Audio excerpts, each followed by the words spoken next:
హిందూగా జీవించాలంటే పన్ను కట్టాల్సిన సమయం. ఈ దేశ శ్రమ బాద్షా పాదాల కింద నలిగిపోతున్న సమయం. ఒక వీరుడు కోసం ప్రకృతి పురుడు పోసుకుంటున్న సమయం. గోల్కొండ నుండి 8వ వాడు బయలుదేరాడు. వాడు ప్రాణాలతో ఢిల్లీ చేరుకోకూడదు.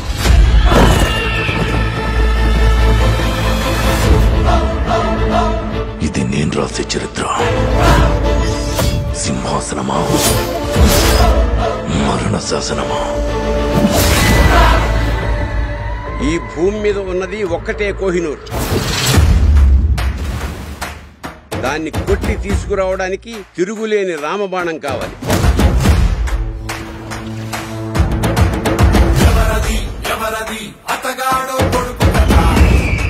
ఇప్పటిదాకా మేకల్ని తినే పులిని చూస్తుంటారు. ఇప్పుడు పులుల్ని వేటాడే బెబ్బుల్ని చూస్తారు.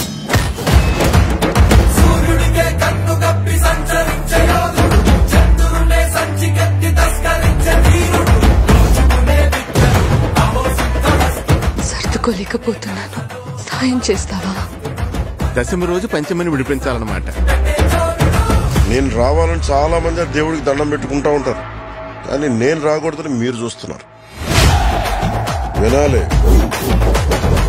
వీరములు చెప్పింది వినాలి.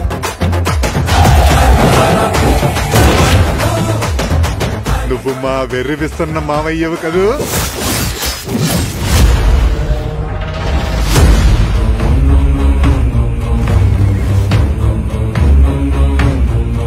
హిందూ దేశం మీద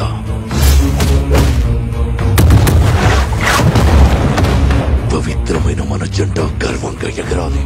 ప్రకృతికి ఇంకో ధర్మం ఉంది ఔరంగజేబ్.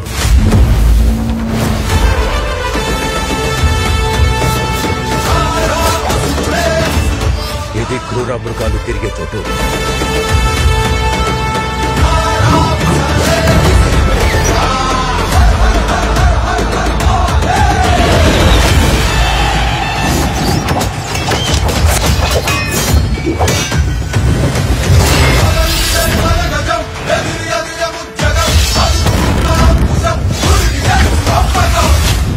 ఆంది వచ్చేసింది.